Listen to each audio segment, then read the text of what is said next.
লালমনিরহাটের পাটগ্রাম সীমান্তে ভারতীয় সীমান্ত রক্ষী বাহিনীর গুলিতে এক বাংলাদেশি যুবক নিহত হয়েছেন।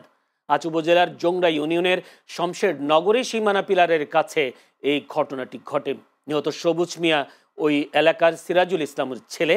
এদিকে এই ঘটনায় সীমান্তে চরম উত্তেজনা বিরাজ করছে। স্থানীয়রা জানিয়েছেন, সবুজ মিয়া সহ কয়েকজন ব্যক্তি ভোরে ওই সীমান্ত দিয়ে অবৈধভাবে গরু পারাপারের চেষ্টা করছিল। এই সময় সীমান্তে টহলরত বিএসএফ এর একটি দল তাদের লক্ষ্য করে গুলি ছোড়ে। সবুজের সঙ্গীরা নিশ্চিত করেছেন, বিএসএফ এর ছোড়া গুলিতেই ঘটনাস্থলে সবুজ মিয়া মারা যান। সঙ্গীরা পরে সেখান থেকে দ্রুত সরে যান। এদিকে এই ঘটনায় বিজিবি কঠোর অবস্থান গ্রহণ করেছে। বিএসএফ এর এমন কর্মকাণ্ডের বিরুদ্ধে তীব্র প্রতিবাদ জানানোর পাশাপাশি পতাকা বৈঠক করার উদ্যোগ নেওয়া হয়েছে। পতাকা বৈঠকের মাধ্যমে ঘটনার সঠিক কারণ উদ্ঘাটন এবং ভবিষ্যতে সীমান্তে এমন হত্যাকাণ্ড এড়াতে প্রয়োজনীয় ব্যবস্থা গ্রহণের বিষয়ে আলোচনা করা হবে বলে জানিয়েছে বিজিবি।